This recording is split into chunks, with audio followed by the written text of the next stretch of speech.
Evolution کے حوالے سے میں نے آپ سے پہلے عرض کیا تھا پہلے کہ جنرل ایوولوشن اور اس کے بعد ہیومن ایوولوشن کے حوالے سے بات ہوئی خصوصاً.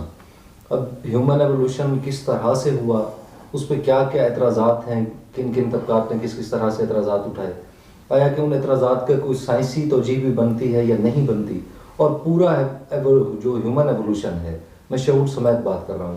انسانی ارتقاء کے بارے میں تو یہ بڑا ہی ضروری اور بڑا اہم اور بڑا متنازع سوال آپ نے کیا ہے.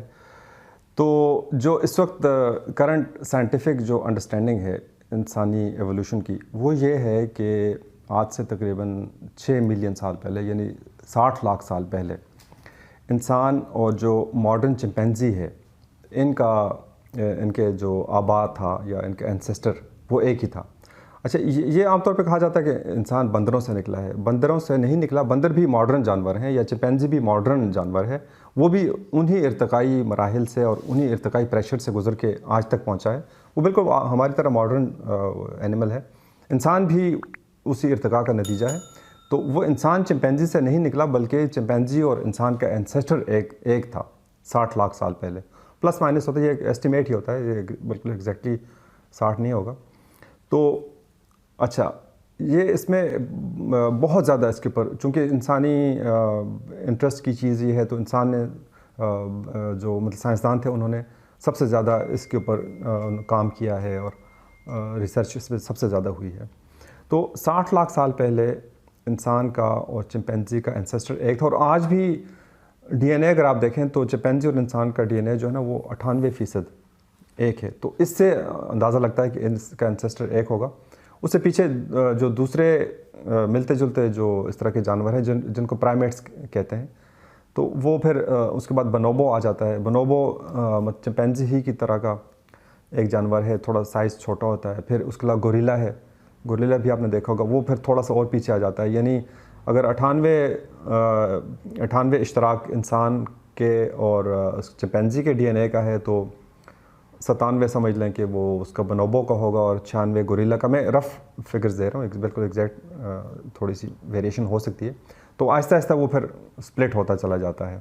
تو اگر آپ مزید ماضی میں چلے جائیں، 1 کروڑ سال پیچھے چلے جائیں، تو پھر یہ تینوں آپس میں مل جائیں گے، بنوبو، انسان اور چمپینزی. اس سے اور پیچھے چلے جائیں 1.5 کروڑ سال پیچھے، تو کیا پتہ کہ گوریلا بھی اس کے ساتھ آ جائے گا. اس طرح جتنے پیچھے جاتے جائیں گے، تو یہ ساری جو شاخیں ہیں یہ ملتی چلی جائیں گی. تو اور پھر کرتے کرتے پھر جا کے وہی اوریجن جو ایک ہی ہے، وہ تو ایک ہی ہے ساری زندگی کا. تو یہ مختلف شاخیں جو ہیں، مختلف دھارے الگ الگ ہوتے رہے ہیں. تو انسان اور چمپینزی کا جو دھارا ہے، وہ 60 لاکھ سال پہلے الگ ہوا ہے. اچھا، اس وقت کیا ہوا ہے کہ افریقہ سے یہ سارا آغاز جو ہے نا، یہ افریقہ سے ہوا ہے. اور افریقہ میں بھی جو اس کا مطلب شمالی افریقہ ہے، وہاں سے خاص طور پہ ایتھیوپیا کا علاقہ ہے، اور مراکش سے بھی کچھ فاسلز برآمد ہوئے ہیں. تو یہ آغاز یہاں سے ہوا ہے. جیسا کہ میں نے عرض کیا کہ 60 لاکھ سال پہلے انسان اور چمپینزی کا جو اس کا دھارا تھا، یہ شاخ تھی، وہ الگ ہوئی ہے. چمپینزی اپنی راہ پہ چل پڑا ایولیوشنری پوائنٹ آف ویو سے، اور انسان اپنی راہ پہ چل پڑا. اس وقت دونوں آئیڈینٹیکل تھے. جو بھی اینسیسٹر تھا ان کا، وہ ایک ہی طرح کا تھا، اور وہ اس پہ درختوں میں رہتا تھا، اور اس کی زندگی اس کے اندر ساری زندگی جنگلوں میں گزرتی تھی، اور وہ اڈاپٹیڈ تھا اس جنگل کے ماحول کے لیے. اچھا، کہا یہ جاتا ہے کہ کوئی ایک قبیلہ انسانوں کا، انسان کے اینسسٹر کا، وہ وہاں سے نکلا ہے، جنگل سے نکلا ہے. اچھا، اس کی مختلف وجوہات ہو سکتی ہیں کہ موسم بھی چینج ہو گیا، جنگل ہی ختم ہو گیا، اور وہاں پہ وہ اس کو سوانا میں آنا پڑا. اس کو پڑا سوانا جو ہے، وہ ایک میدانی علاقہ جس میں گھاس بھی ہوتی ہے، اور دور دور کہیں کہیں ایک آدھ درخت ہوتا ہے، لیکن جنگل کا جیسے مطلب کور ہے، ٹری کور، وہ اس میں نہیں ہوتا. اب انسان وہاں پہ ایک ٹرائب انسانوں کا، جو کہ چمپینزی نما تھا، جس کی شکل، وہ اینسسٹر جو تھا، اس کی شکل انسان سے زیادہ چمپینزی سے ملتی ہے. اس طرح اس کے بال، اور وہ چاروں ہاتھوں اس پہ ہاتھوں پیروں پہ چلتا تھا، اور اس پہ درختوں پہ زندگی گزارتا تھا. اس کو مجبوراً کسی بھی وجہ سے آنا پڑا سوانا میں، میدانی علاقے میں. اچھا، وہاں پہ اب جیسے مطلب سروائیول آف دا فٹیسٹ ہے. اب وہاں پہ چاروں ہاتھوں پیروں پہ چلنا میدانی علاقے میں وہ بڑا مشکل کام تھا، اس میں سروائیو کرنا مشکل تھا، کیونکہ اس میں دوسرے جانور تھے، پریڈیٹرز تھے، چیتے، تیندوے، شیر، بھیڑیے، ہر طرح کے جانور وہاں پہ موجود تھے۔ تو اس میں اگر آپ چاروں ہاتھوں اس پہ ہوں، مطلب ہاتھوں پیروں پہ ہوں، تو آپ کو دور زیادہ نظر نہیں آتا کہ کون سا شکاری جانور جو ہے وہ کہاں پہ ہے، اس کی لوکیشن کا نہیں پتہ چلتا۔ آپ اٹھ کے اگر دیکھتے ہیں، اور ابھی بھی چمپینزی اور گوریلا وغیرہ یہ بعض اوقات اوپر اٹھ بھی جاتے ہیں، تو لیکن وہ مختصر وقت کے لیے، تو وہاں پہ ان لوگوں کو زیادہ ایج تھی سروائیول کے لیے، جو کہ اٹھ کے دیکھ سکتے تھے دور تک، ہورائزن پہ میلوں دور تک وہاں پہ کوئی شکاری جانور تو نہیں آ رہا، یا انہوں نے جس کا شکار کرنا ہے وہ کہاں پہ، اس کی لوکیشن کہاں پہ۔ تو آپ اپنی ہائٹ میں جیسے 4-5 فٹ کا اضافہ آپ کر لیتے ہیں جب آپ چاروں ہاتھوں پیروں پہ ہیں اور جب آپ کھڑے ہوتے ہیں، تو یہ یہاں پہ زیادہ ایج تھی۔ جنگل میں آپ کو ایج تھی کہ آپ چاروں ہاتھوں پیروں سے کام لیں، یہاں پہ آپ کو ایج حاصل ہو گئی کہ آپ کھڑے ہوں، اور یہ سروائیول کا پریشر پڑا، اور اس پریشر کی وجہ سے جس طرح میں نے کہا کہ وہ ویریشن ہوتی ہیں، اور ہر نسل میں جو تھوڑا سا زیادہ بہتر کھڑے ہونے کے قابل تھا اس کو تھوڑا ایڈوانٹیج تھا، تو وہ لاکھوں سال کے عمل کے بعد وہ ایسے سپیشیز وجود میں آنا شروع ہو گئیں جنہوں نے آہستہ آہستہ انہوں نے چاروں ہاتھوں پیروں پہ چلنا انہوں نے ترک کر دیا، اور انہوں نے اپ رائٹ واکنگ، چلنا دو ٹانگوں پہ چلنا شروع کر دیا۔ اس کے سب سے پہلے جو آثار ملتے ہیں وہ لوسی نامی ایک بڑا مشہور فاسل ہے جو کہ تقریباً 32 لاکھ سال پرانا ہے۔ تو لوسی کے بارے میں یہ شواہد ہیں۔ لوسی ایک جانور تھا جو اس انسیسٹر جو چمپینزی نما انسیسٹر ہے اور جدید انسان، اس کے بیچ کی کڑی ہے، ایک مسنگ لنک جس کو کہتے ہیں۔ مسنگ نہیں ہے لیکن بعض لوگ اس کو مسنگ کہتے ہیں، حالانکہ وہ موجود ہے، اور اس طرح کی اب درجنوں دوسری سپیشیز وہ دریافت ہو چکی ہیں، ان کے فاصل دریافت ہو چکے ہیں۔ تو لوسی کو اگر آپ دیکھیں تو لوسی کی جو ہڈیاں ہیں ان سے یہ صاف پتہ چلتا ہے کہ وہ چلتی تھی، 2 ٹانگوں پہ چلتی تھی، وہ فیمیل تھی وہ، اور وہ کسی درخت سے گر کے مری تھی، اس کے جو ہڈیاں ٹوٹی ہوئی ہیں اس سے یہ اندازہ لگایا گیا کہ وہ گری تھی۔ تو اس کی ہائٹ بھی کم تھی، تقریباً 4 فٹ کے قریب اس کی ہائٹ تھی، لیکن اس کی جو ہڈیوں کا سٹرکچر ہے، جو گھٹنے ہیں، جو پاؤں ہیں، وہ سارے نشاندہی کرتے ہیں کہ وہ 2 ٹانگوں پہ چلتی تھی۔ تو یہ آہستہ آہستہ یہ چینجز انسان میں آئی ہیں۔ اچھا، اس سے پھر یہ ہوا کہ جب انسان نے چلنا شروع کر دیا تو ایک تو اس کے جو پاؤں تھے، جو کہ بیسیکلی ہاتھ ہی ہیں، جیسے بندروں میں وہ ان کے 4 ہاتھ ہیں، تو وہ کیونکہ وہ ان کو مطلب گرپ کرنا ہوتا ہے، وہ درخت کی شاخیں وہ اپنے پاؤں سے بھی گرپ کرتے ہیں، وہ اگر ہاتھ استعمال نہ بھی کریں وہ صرف اپنے پاؤں کی مدد سے گرپ کر کے وہ شاخ در شاخ جا سکتے ہیں۔ تو بڑی ایک دلچسپ بات آپ کو بتاؤں کہ انسان کا جو پاؤں ہے یہ اس کا مطلب شواہد کہ یہ پہلے وہ مطلب گرپنگ کے لیے تھا، اس کا ایک بڑی مضبوط دلیل آپ کو نظر آئے گی اگر آپ پاؤں کی اناٹمی کو دیکھیں۔ تو انسانی پاؤں کے اندر آپ کو ملیں گی تقریباً 26 ہڈیاں ہیں، ہاتھوں کی 27 ہڈیاں ہیں، پاؤں کی 26 ہڈیاں ہیں۔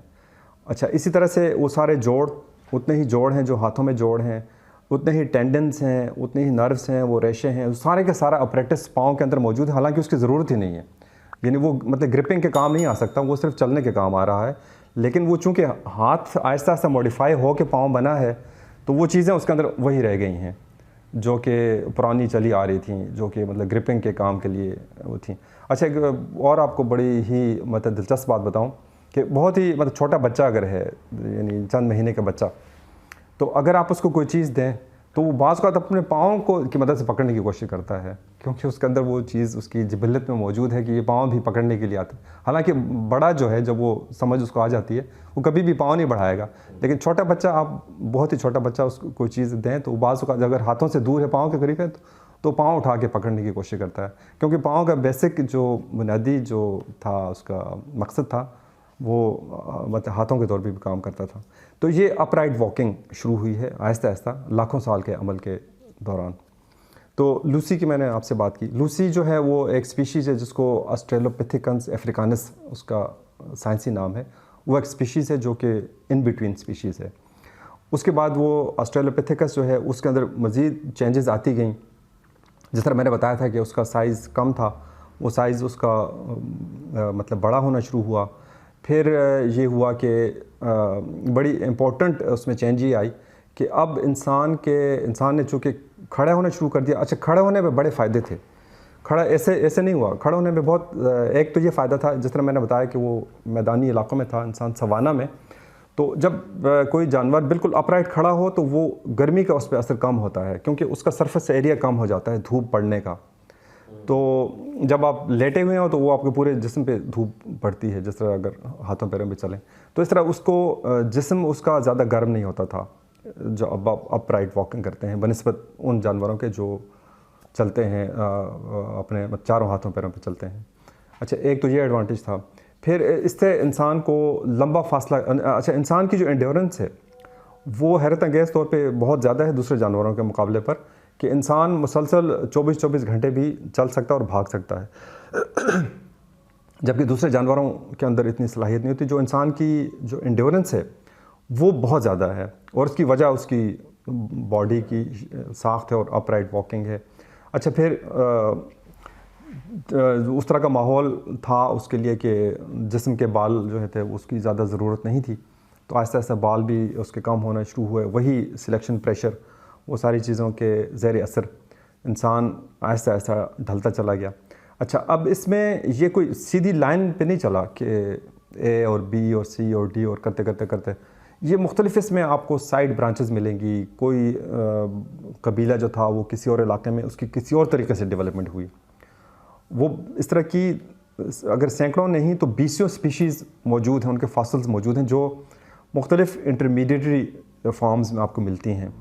تو مختلف قسم کے اس طرح کے آرگنزمز اس طرح کے اینیملز وہ آپ کو ملتے ہیں جو کہ اس بیچ میں سلسلے میں آتے ہیں.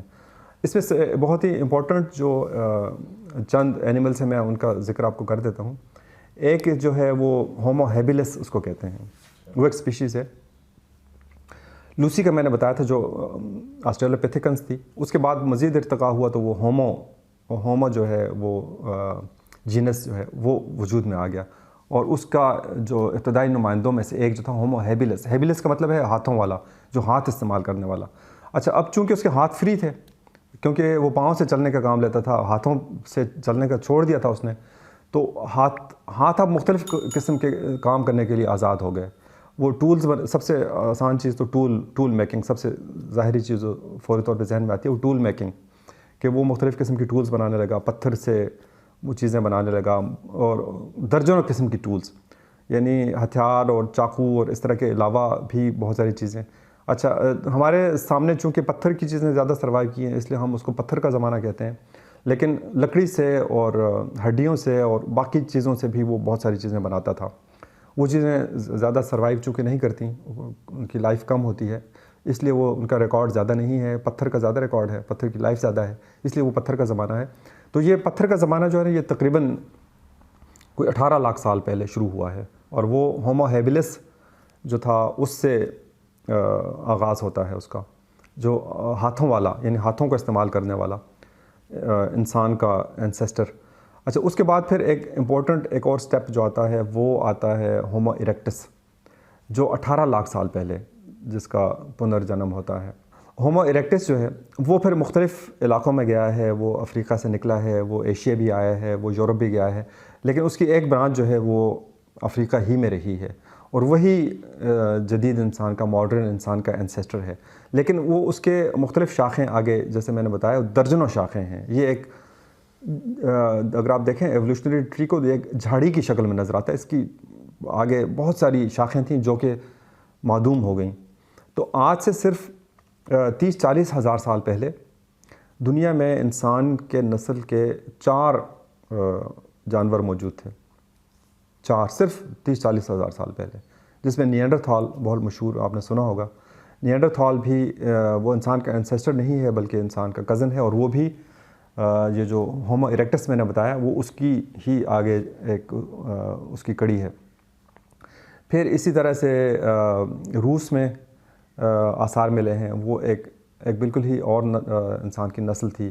اسی طرح سے چین میں بالکل ہی ایک الگ نسل تھی جس کو فلورینسس کہتے ہیں، اور جو روس والی ہے اس کو نیڈیلینی اس کو کہا جاتا ہے، اور انسان جو ہومو سیپینس ہے. تو یہ 4 نسلیں سائیڈ بائی سائیڈ ایک ہی دور میں ایک ہی جگہ پہ یہ زندہ تھیں، اور ان کا آپس میں انٹریکشن بھی ہوا ہے، اور انسانی ڈی این اے میں اس کا ثبوت بھی ملتا ہے. مثلاً اس وقت جو ہومو سیپینس جو ہے اس کے اندر اس کے ڈی این اے میں تقریباً کوئی 2.5 سے 3% جو ڈی این اے ہے وہ نیانڈرتھال کا ہے.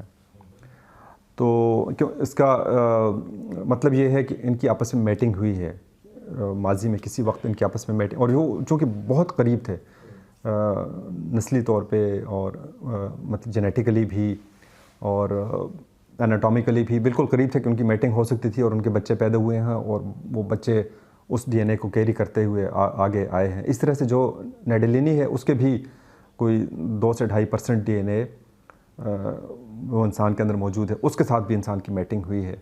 تو یہ کہا جاتا ہے کہ ان کے آپس میں جنگیں بھی ہوئی ہوں گی. وہی سروائیول کا مسئلہ، کسی ایک جگہ پہ اگر آپ رہ رہے ہیں، ریسورسز وہاں پہ محدود ہیں، اور یہ یاد رکھیں یہ سارا آئس ایج کے دوران یہ ہو رہا تھا. تو آئس ایج میں ویسے بھی بڑی اسکارسٹی ہو جاتی ہے، بڑی قلت ہو جاتی ہے وسائل کی، شکار کی یا پودوں کی، ساری چیزوں میں قلت ہو جاتی ہے. تو وہاں پہ سروائیول جو ہر وقت آپ ایک ایج پہ رہتے ہیں، تو یہ بڑا کمپٹیشن بھی اس میں رہا ہوگا. اس میں مختلف عوامل تھے، لیکن نتیجہ یہ نکلا کہ صرف ماڈرن انسان جو ہے ہومو سیپین اس نے سروائیو کیا.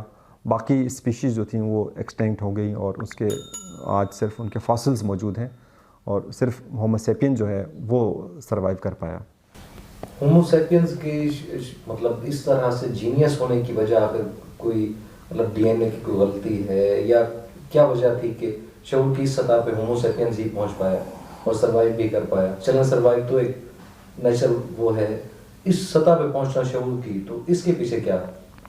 اچھا، اس میں عام طور پہ کہا یہ ہے کہ عام طور پہ کہا جاتا ہے کہ انسانی ذہانت کو اس میں بڑا عمل دخل ہے، اور انسان سب سے ذہین جانور ہے دنیا میں، اور دوسرے کے مقابلے میں بہت زیادہ ذہین ہے، اور اس ذہانت کی وجہ سے اس نے سروائیو کیا ہے. لیکن اگر آپ اچھا اس کی ایک ثبوت کے طور پہ یہ اعداد و شمار پیش کیے جاتے ہیں کہ انسان کے جو باڈی اور اس کے برین کی جو ریشو ہے وہ دوسرے جانوروں سے بہت زیادہ ہے، کہ انسان کا دماغ زیادہ بڑا ہے اس کی مطلب باڈی کے مقابلے پر. لیکن دلچسپ بات یہ ہے کہ اگر آپ نیانڈرتھال کو دیکھیں تو نیانڈرتھال کا دماغ ہومو سیپین سے بڑا تھا، تقریباً 100 cc اس کا دماغ بڑا تھا انسان کے مقابلے پہ. ماڈرن انسان، وہ بھی انسان ہی تھے، ان کو ہیومنز ہی کہا جاتا ہے، لیکن اسپیشیز الگ تھی. تو اس کا مطلب اچھا یہ بھی شواہد ہیں کہ ان کا مذہب بھی تھا، کیونکہ کچھ ریچولز ملتے ہیں، وہ مردوں کو دفناتے تھے. بلکہ یہ بھی اسپیکولیشن ہے کہ دفنانے کا جو عمل ہے وہ نیانڈرتھال سے سیکھا ہے انسان نے، اور کچھ اور ٹیکنالوجیز بھی اس نے سیکھی ہیں. ٹیکنالوجیز جیسے مختلف اس میں آگ جلانا بھی ایک ٹیکنالوجی تھی، یا جیسے تیر کمان، یہ ایک اس طرح کی ٹیکنالوجی. اس طرح بہت ساری چیزیں ہیں، اس کو میں ٹیکنالوجی کے معنی میں لے رہا ہوں. تو کچھ چیزیں انسان نے ایسے شواہد ہیں کہ وہ نیانڈرتھال سے سیکھی تھیں. تو کہا یہ جاتا ہے، یا ہم یہ سوچ سکتے ہیں کہ نیانڈرتھال ایک اگر مردوں کو دفناتا تھا تو اس کا مطلب ہے کہ وہ کسی طرح کی آفٹر لائف پہ بھی یقین رکھتا ہوگا. اچھا، ایسے بھی شواہد ملتے ہیں کہ نیانڈرتھال کے کچھ کچھ اس طرح کے لوگ تھے جو کہ بڑی شدید زخمی حالت میں، جن کو اس کی آرتھرائٹس کی بیماری تھی، تو انہوں نے بھی بڑے عرصے تک سروائیو کیا ہے. اس کا مطلب یہ ہے کہ وہ اتنے کیئرنگ تھے کہ انہوں نے سال ہا سال تک بالکل ایک معذور شخص کو، کیونکہ آپ وائلڈ میں جو نیچرل لائف ہے وہاں پہ کوئی بھی جانور سروائیو نہیں کر سکتا اگر وہ خود اپنا شکار نہ کر سکے اور خود اپنے آپ کو بچا نہ سکے اپنے شکاریوں سے، تو وہ سروائیو نہیں کر سکتا. لیکن اگر نیانڈرتھال کے کچھ ایسے لوگ تھے جنہوں نے سال ہا سال تک ایک معذوری کے بعد بھی سروائیو کیا، اس کا مطلب یہ ہے کہ ان کا فیملی سٹرکچر بھی موجود تھا، ان کا سوشل سٹرکچر تھا، اور انہوں نے اس کی کیئرنگ کی ہے، اور اس کو کئی سال تک انہوں نے اس کو کھلاتے پلاتے رہے ہیں، یا چونکہ خانہ بدوش تھے تو اس کو ساتھ لے کے بھی پھرتے رہے ہوں گے. تو وہ بھی بڑے ذہین تھے نیانڈرتھال بھی. لیکن انسان کو ایک ایج حاصل ہے کہ اس کا جو سوشل سٹرکچر ہے یہ زیادہ پاورفل تھا. ذہین وہ زیادہ تھے نیانڈرتھال، سوشلی ہومو سیپین جو تھا یہ زیادہ اسٹرانگ تھا. تو ذہانت سے زیادہ جو آپ کی سوشیبلٹی ہے یہ سروائیول میں یہ زیادہ کام آتی ہے، اور خاص طور پہ اس طرح کی ایکسٹریم انوائرمنٹس میں، آئس ایج میں آپ زندہ رہ رہے ہیں. آئس ایج میں جب پوری دنیا یا دنیا کا بہت بڑا حصہ برف کے نیچے وہ ایک طرح سے دبا ہوا ہے، اور وہاں پہ روزانہ آپ کو سروائیول کی جنگ لڑنا پڑتی ہے، اور آپ کو نہیں پتہ کہ آپ اگلے دن زندہ رہ پائیں گے یا نہیں. اس طرح کے حالات میں سوشل آپ کا سٹرکچر جو تھا اس نے کام کیا، اور اس نے انسان کو اس ساری مشکلات سے اور ان حالات سے نکالا. اور آج بھی ہمارے جتنی بھی ترقی ہے، ہماری تہذیب ہے، ثقافت ہے، ساری چیزیں ہیں، وہ ہمارے سوشل سٹرکچر کی بنیاد پہ وہ کھڑی ہیں. وہ صرف ذہانت کی بنیاد پہ نہیں. اگر خالصتاً ذہانت دیکھتے ہیں تو وہ نیانڈرتھال ہم سے زیادہ ذہین تھا. اور ابھی بھی حیرت انگیز طور پہ آپ دیکھیں گے کہ ذہانت کے بعض ٹیسٹ ایسے ہیں جس میں چمپینزی انسان سے بہتر سکور کرتا ہے. یہ مطلب یوٹیوب پہ ویڈیوز بھی ہیں کہ وہ چیزوں کو یاد رکھنے کی جو صلاحیت ہے اور ریکال کرنے کی صلاحیت ہے وہ چمپینزی میں زیادہ ہے انسان سے. تو خالصتاً ذہانت ایک چونکہ بڑا وسیع ایک فیلڈ ہے، تو اس کے کچھ اسپیکٹ میں ضرور انسان باقی جانوروں سے آگے ہے، لیکن ہر چیز میں آگے نہیں ہے. کچھ میں وہ بھی آگے ہیں، لیکن انسان جس میں آگے ہے سب سے زیادہ وہ انسان کا جو سوشل اس کا سٹرکچر ہے. اور اس کی ایک بڑی واضح اور عام مثال آپ کو دوں میں کہ انسان واحد ایسا جانور ہے جو کہ شرماتا ہے، جو بلش کرتا ہے. بلشنگ جو ہے آپ کا چہرہ سرخ ہو جاتا ہے اور سارے آپ دوسرے اس کو دیکھ کے پہچان سکتے ہیں. تو بلشنگ جو ہے نا یہ ایک سوشل اظہار ہے. آپ کسی دوسرے انسان کے سامنے ریئیکٹ کر رہے ہیں. یہ کسی جانور میں نہیں ہے. یہ ڈارون نے اس کی نشاندہی کی تھی حیرت انگیز طور پہ. ڈارون کی آپ ذہنی اس کی رسائی دیکھیں کہ اس نے نہ صرف یہ جانوروں کو اس نے مطلب اسٹڈی کیا، بلکہ اس زمانے میں چونکہ نئے نئے جزائر اور نئے نئے قبیلے اور یہ ڈسکور ہو رہے تھے اور نیٹو ٹرائبز ڈسکور ہو رہے تھے، تو وہ کبھی کوئی رپورٹ آتی تھی تو وہ پوچھتا تھا ان سے کہ یار وہ بتاؤ کہ وہ ان کے اندر بلشنگ ہے یا نہیں ہے. کوئی امیزون میں کوئی ٹرائب ڈسکور ہوا ہے یا کوئی نیو گنی میں کوئی جزیرہ ہے جہاں پہ قدیم انسان کوئی ڈسکور ہوئے ہیں، تو سب سے پہلے یہ پوچھتا تھا یار وہ بلش کرتے ہیں یا نہیں کرتے. تو بلشنگ جو ہے نا یہ انسان کا ایک سوشل ریئیکشن ہے کہ وہ دوسرے انسان کے سامنے کس طرح سے وہ باڈیلی جسمانی طور پہ ریئیکٹ کر رہا ہے. تو یہ انسان کے اندر ہے. دوسری یہ ہے کہ بڑی دلچسپ چیز ہے کہ انسان کی جو آنکھ ہے اس کے اندر سفیدی ہے. یہ کسی بھی دوسرے پرائمیٹ میں نہیں ہے. پرائمیٹ کی 100 سے زیادہ نسلیں ہیں. کسی ان کی آنکھیں پوری سیاہ ہوتی ہیں. تو یہ اس کا فائدہ یہ ہے کہ آپ اس کی مدد سے اپنے آپ کو اپنے جذبات کا اظہار کرتے ہیں. آپ کہاں دیکھ رہے ہیں، یہ آنکھ کی جو سفیدی ہے یہ نہ ہونا تو آپ کو پتہ ہی چلے گا کہ وہ کیا دیکھ رہا ہے.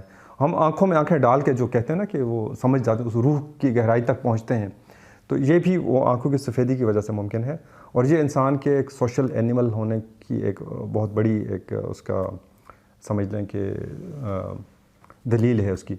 تو اس طرح کی چیزیں ہیں کہ انسان کی جو سوشیبلٹی ہے وہ سب سے بڑی ٹول ہے انسان کی، جس نے انسان کو اس قابل بنایا ہے کہ نہ صرف اس نے سروائیو کیا دوسرے کے مقابلے پر، بلکہ اس نے پورے سیاروں کو بھی مسخر کر لیا ہے. وہ صرف اور صرف اس کا سوشل سٹرکچر ہے. اچھا، دوسرا اس میں یہ تھا کہ انسان کے ایولیوشن میں اور انسان کے دماغ کے بڑے ہونے میں ایک آگ کی جو آگ کو مسخر کرنا یا آگ کے اوپر قابو پانے کی جو صلاحیت تھی اس نے بھی بہت بڑا کام اس نے کیا ہے. کیونکہ دوسرے جانور جو ہیں جو انسان کے قریبی جانور ہیں، چمپینزی، گوریلا وغیرہ، تو وہ چونکہ آگ کا استعمال نہیں کرتے، وہ اپنی خوراک کو پکا نہیں سکتے، گوشت کو وہ اس طرح سے پکا نہیں سکتے، تو اس طرح سے ایک تو اس سے جو کیلوریز ہیں وہ کم حاصل ہوتی ہیں. جو کچی خوراک اگر آپ کھاتے ہیں یا کچا گوشت کھاتے ہیں وہ ہضم آسانی سے نہیں ہوتا. دوسری بات ہے کہ آپ کو جبڑے بڑے بھاری چاہیے اس کو چبانے کے لیے، جیسے کوئی روٹس ہیں یا کوئی بیج ہیں یا اس طرح کی چیزیں ہیں. تو ایک تو وہ یا گوشت ہے، تو وہ آپ اس کو چبانے کے لیے بھاری جبڑے چاہیے. اور وہ جبڑوں کا چونکہ سارے اس کے ٹینڈنز اور لیگامنٹس اور مسلز وہ دماغ جو آپ کی کھوپڑی ہے اس کے ساتھ اٹیچ ہوتے ہیں، تو وہ دماغ کا سائز اتنا بڑا نہیں ہو سکتا. تو انسان کا جو ایک ڈیلیکیسی اس کے فیچرز میں آتی گئی، اس کی ایک بڑی وجہ آگ کا استعمال تھا کہ آگ کے اوپر وہ چونکہ پکا کے کھاتا تھا تو اس لیے اس کو چبانے کے لیے کوئی بڑے آپریٹس نہیں چاہیے تھا. اور اس کو ہضم کرنے کے لیے بھی وہ اس کی بڑی گٹ اور بڑا اس کو وہ نہیں چاہیے تھا. تو اس سے انسان کا دماغ کے ارتقاء کا بڑا گہرا تعلق ہے کہ وہ کیونکہ دماغ جو ہے وہ انرجی استعمال کرتا ہے. تو انسان کی جتنی روزانہ کی انرجی جتنی استعمال ہوتی ہے تقریباً 20% حصہ جو ہے وہ دماغ استعمال کر لیتا ہے. حالانکہ سائز میں وہ بہت ہی کم ہے, لیکن وہ 20% یعنی 1/5 انرجی جو ہے وہ دماغ اکیلا استعمال کرے. تو دماغ کی کاسٹ ہے یہ, ایسے نہیں ہے, ورنہ تو ہر جانور ارتقائی مراحل سے گزرتے بڑے بڑے دماغ بنا لیتا ہے, لیکن اس کی کاسٹ ادا کرنا پڑتی ہے. تو وہ جو کاسٹ اینڈ بینیفٹ ریشو ہے یہ ایولیوشن میں بہت ہی ایک اہم چیز ہے. تو انسان ایک بڑی ایک یہ فائن ایک بیلنس رکھنا ہوتا ہے. تو وہ آگ کا بڑا رول ہے اس میں. جس طرح میں نے بتایا کہ اپ رائٹ واکنگ کا, کہ ہاتھ چونکہ فری ہو گئے. اچھا, ہاتھ جب فری ہوئے تو ہاتھوں سے انسانوں نے ٹولز بنانا شروع کر دیں. تو ٹول کی مینیپولیشن کے لیے بھی دماغ کا سائز بڑھتا چلا گیا, کیونکہ اس کی فائن موومنٹس ہیں انگلیوں کی. ہر انگلی کو آپ بڑے فائن ٹیون کر کے گھما سکتے ہیں, ان سے چیزوں کو بنا سکتے ہیں, جیسے سلائی کر سکتے ہیں, سوئی کا استعمال ہے, یا اس طرح کی چیزیں, کوئی کارونگ کرنا یا باقی چیزیں کرنا. تو یہ اس میں یہ انہوں نے بھی دماغ کے سائز بڑا ہونے میں بڑا ہی اہم کردار ادا کیا ہے, ہاتھوں نے بھی اور آگ نے بھی. یہ دو چیزیں بہت اہم ہیں.